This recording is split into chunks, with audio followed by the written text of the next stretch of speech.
Okay, so continuing on here. What we then see as we look at kind of now political differences of fiscal policy is that when we're talking about using taxes to adjust the economy, that's what we typically call the supply side fiscal policy. So changing taxes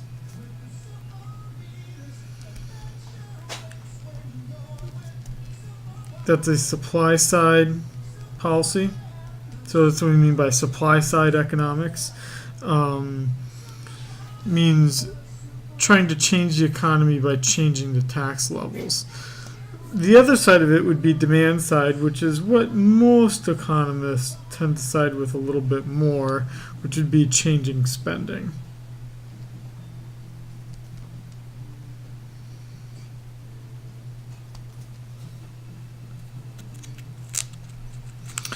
The idea with changing the taxes as well, though, is that not only are we trying to change where the aggregate demand curve is, but we're trying to change where the aggregate supply curve is.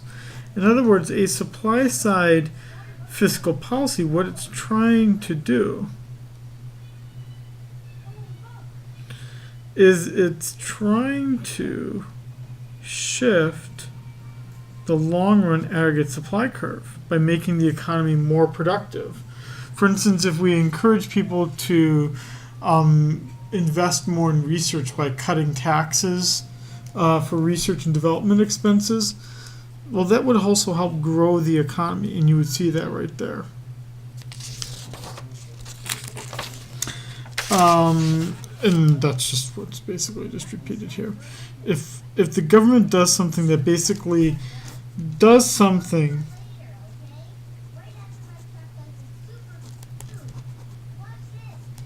that would shift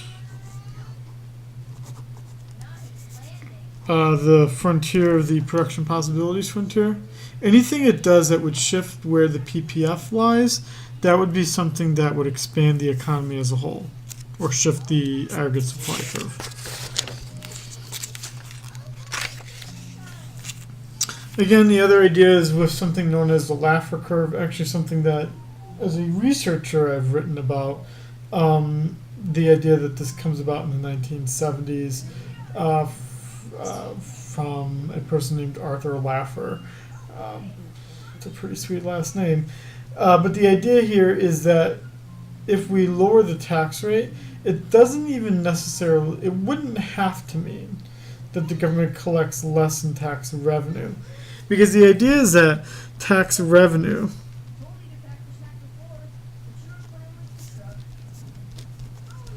equals the tax rate times the amount of taxable income. But what happens if I lower this, and by lowering the tax rate, it actually encourages people to work more? Right? We would imagine that if the tax rate was 75%, I would work less than if the tax rate was 20%. Yes, Truman? Do you have to go potty? Okay. And we'll go back to work, okay? That if the tax rate is 75%, I'd probably have less of an incentive to work than if it's 5%. And so I might work more and earn more income.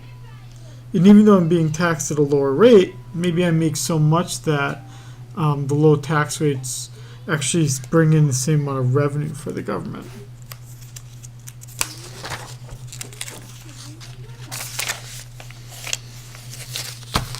And then that's basically, this slide here then basically highlights then the political differences of whether people believe that changing the tax rate actually changes the incentive to work hard or not.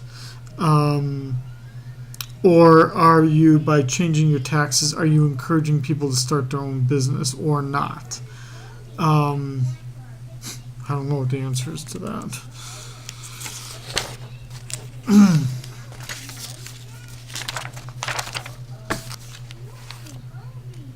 And as I've said right here, that the other thing then that the government could do by changing taxes would be that it could encourage investment, and that encouragement of investment could help shift the aggregate supply curve, and it could overall help the economy grow. What else could the government do? Well, some people believe that regulations by the government are too high, and that you could actually help the economy grow more by simply reducing the level of regulations. And that would help businesses control their costs. So for instance, well, in this example here, the airlines, the trucking industry are highly regulated, right? That airline pilots can only fly so much. They are required to, captains of airplanes are required to retire at age 65, right? There's a whole string of requirements that these industries are regulated under versus what if I wanted to make socks? That industry might be regulated, but less so than airlines. Well, all that these regulations do, some would argue, is that they increase costs. Of course, others would argue that regulations help ensure safety of consumers or safety of workers. There's lots of different ways you could look at how regulations exist in the economy.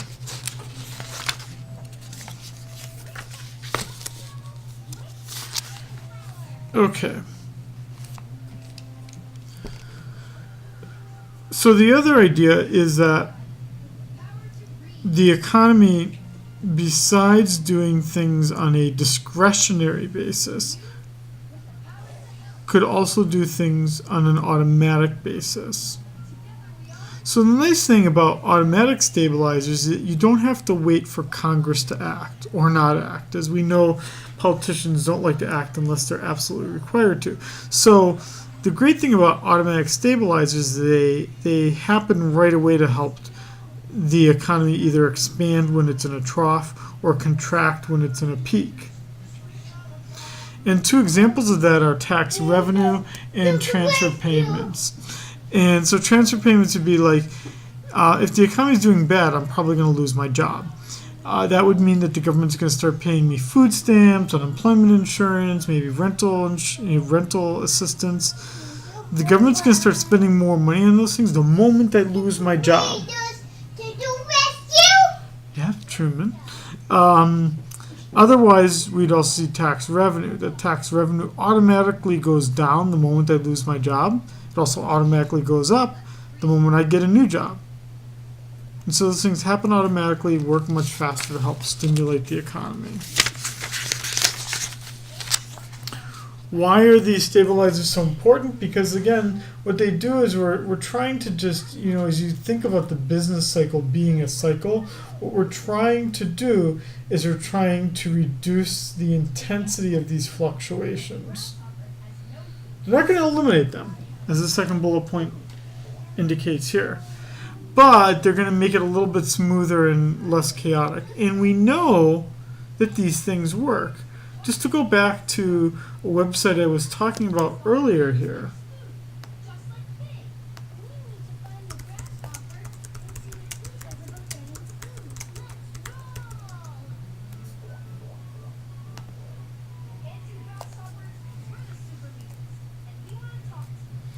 Is that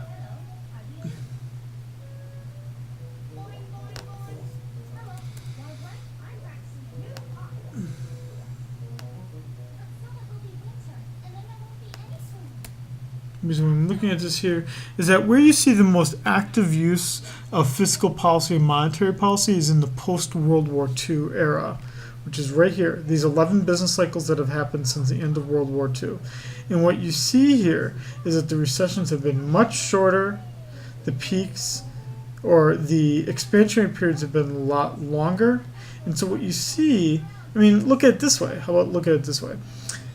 65 years, there was only 11 cycles,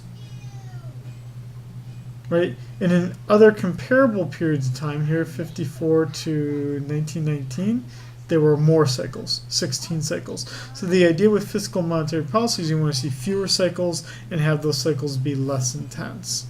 That's exactly what you're seeing here. You're not seeing the recessions be so long. You're seeing a long expansionary period that's drawn out. That's right, Truman. A. Look at that. Everyone's learning here. You're learning economic theory. He's learning letters.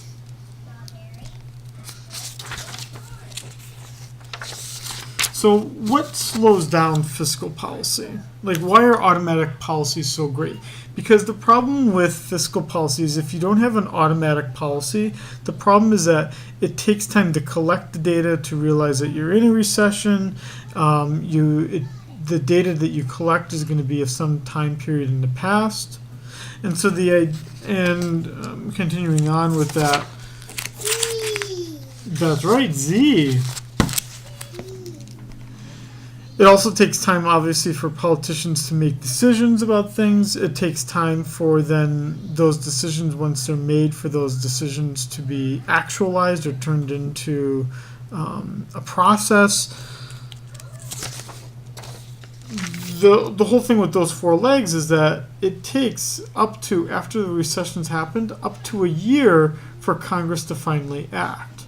Automatic policies just happen right away. So to the extent that we can, we try to use automatic policies.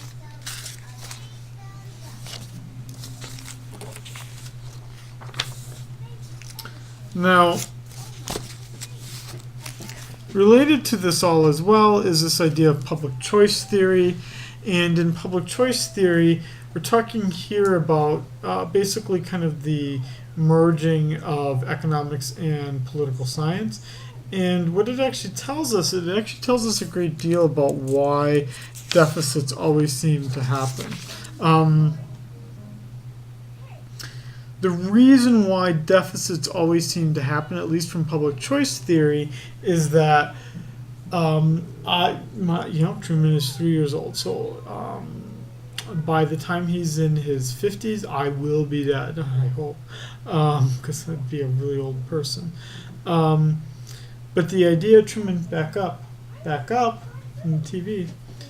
The idea is that I could say, yeah, let's build really expensive stuff and borrow for it. Because I know that 50 years later, when it has to be paid off, I'm going to be dead. He's going to have to pay for it. Truman, on the other hand, can't vote for it. He's too young to vote for it.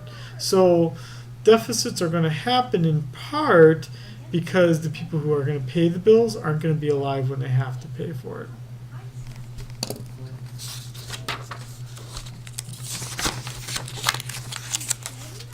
Okay. Now, I've talked about this a little bit already here, but deficits are when the spending are exceeding the revenue we're bringing in. There are times when we have surpluses. We did have some in the late 90s and in 2000. That would mean that we're taking in more in taxes than we're spending.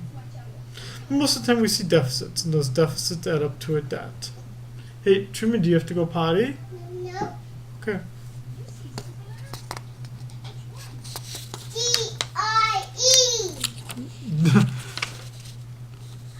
That's right. G-R-E. Right? G-R-E? Yeah. There is, in many states, I think if my memory serves me right, 43 states, 44 states, where the states require there to be an annual balanced budget. I'm curious here. Is Hawaii?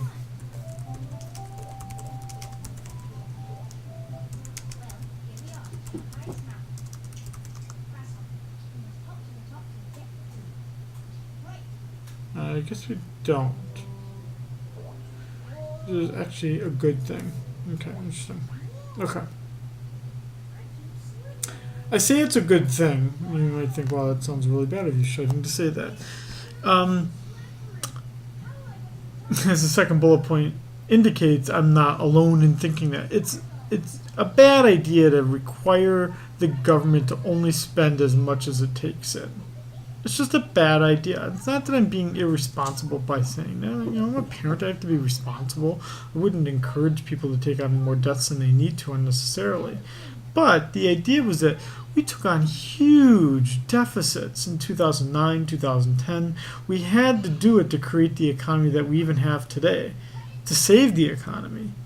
So if you had had a balanced budget amendment, you would have been cutting spending just when the economy was doing poorly, meaning you would make a recession even worse. This is actually what happened in the Great Depression. In the Great Depression, basically President Hoover, who was right before Roosevelt, said, wow, the Great Depression is really, really bad. We're spending a lot of money. We need to actually cut our spending so that, because that's what you do, right? When things are bad, you say, oh my God, I better start saving some money, not spend so much. The government can't be in that position because it's government here that's trying to counteract people not spending as much money. Hawaii, I guess, does not have one, which is actually a good thing. So instead of balancing the budget, what you could do, which would actually probably have more support from economists, including myself, would be that you could say that the budget has to be balanced on a cyclical basis, meaning that, yes, you would expect it to be negative when the economy is not doing well, and that you would expect it to be at a surplus when the economy is doing very, very well. That would be more reasonable, and I don't think you'd find too many economists that are opposed to that.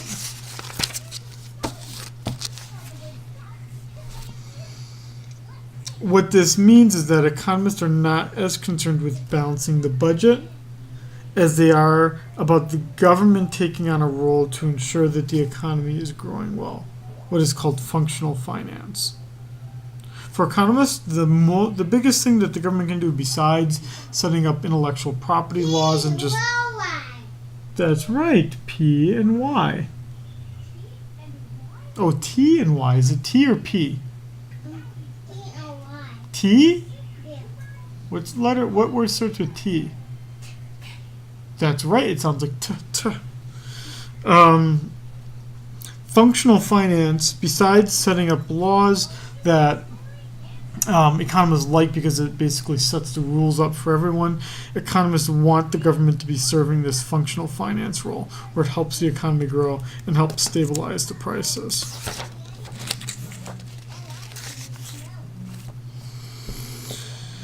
Where does the government borrow money from? Well, it borrows money mostly from you and I. Is not the case. The biggest thing I don't know if it's a rumor. It's not a rumor.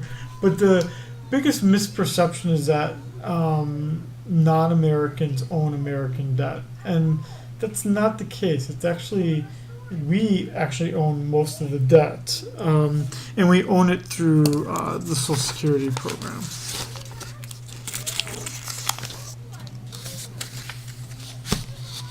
And that's what we see right here. That the public holds about 70%. In terms of the portion held by the public is about 70%. Now the problem with this all is that it requires interest to be paid. I'm going to pause this. Okay, so I'm going back to this here. I had someone call me and look at something here. Wow, what child star is that? There is a reading also about this. Okay. Truman. So, going to the national debt, going back to the national... Okay, so why we care about the debt, obviously, is that the problem is that we have to pay interest to the bondholders, and that basically to service that debt then requires that instead of the government spending money for new roads or to help people, we're just basically paying off our bondholders, which is obviously a concern. What's important to differentiate is the amount of the debt that's internally held versus that which is externally held. Internally held is not that big of a deal because all we're doing, I shouldn't say it's not a big deal, but it's less of a big deal because all we're doing is basically transferring money from one generation of Americans to another, right? Essentially, what we're doing when we overspend money is that we're making my 3-year-old son, his generation, have to pay for the purchases I'm making now. It's not generationally fair, but there's no economic consequence. The economic consequence comes from the percent of the debt that's held externally. And that's a real claim then on the economy. And that's a growing portion of the debt, but it's still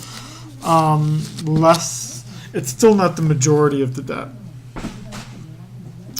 Now, the whole other issue with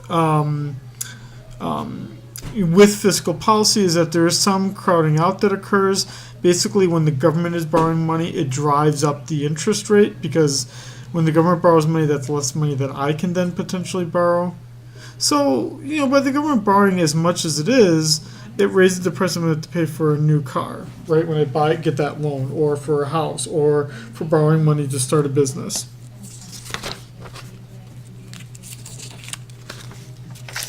And anyone would tell you that if you're going to run a business or anything, you need to be fiscally responsible and fiscally sustainable. And we certainly don't want to create a federal budget that is unsustainable, meaning that we do not anticipate that revenues would ever match spending.